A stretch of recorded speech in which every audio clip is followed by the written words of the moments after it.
Welcome back. The highly anticipated Republican National Convention starts tomorrow. That means the delegates will officially nominate their candidates for president and vice president. It includes adopting their party's platform, and among the key issues in that platform, veterans and the military. That is what Arkansas Senator Tom Cotton is slated to talk about tomorrow night. He is one of the key speakers. He joins me right now. Good to see you, Senator. Thanks so much for joining us. See you, Maria. Great to be here with you. Great to be in Cleveland. Yeah, you're kicking off this convention tomorrow night with your speech. Tell us what to expect.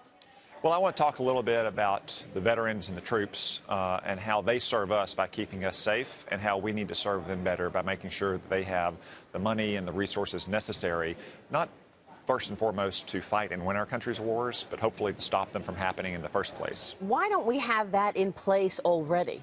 I mean, it's been such a sad and really amazing situation where our veterans are and the treatment that they get after they come home.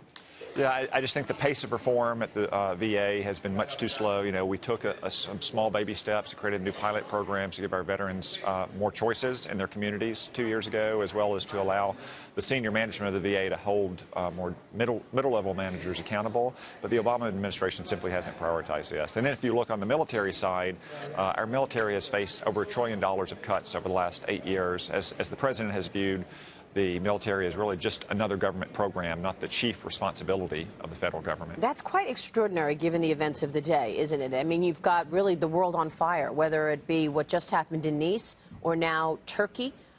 So give us your status check in terms of where we are on that front and what needs to be done.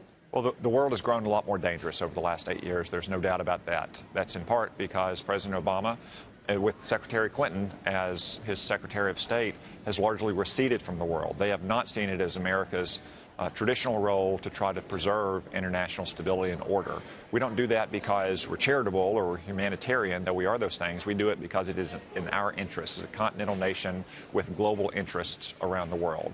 In the fight against the Islamic State, we've made some gains in Iraq, but we haven't made any gains at all in Syria, nor any gains in Libya, which Secretary Clinton helped persuade Barack Obama to launch a war there in the first place. So we have to get much more aggressive in the places like Syria and Libya if we're going to stop ISIS's external attack capabilities in places like Nice or Paris or Brussels or here in the United States. What do you think was behind that coup attempt in Turkey? I mean, there are stories right now in the media that Erdogan staged it himself, that, you know, there could have been, efforts to stop the U.S. from airstrikes against ISIS in the interim, which, of course, we had to stop.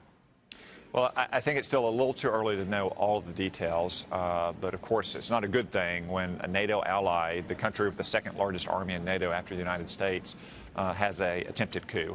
President Erdogan over the last several years, especially over the last 3 years, has been somewhat repressive of the courts and the press and political opponents. I think it's a good thing that in the middle of the coup, all of his political opponents, the opposition parties, opposed it.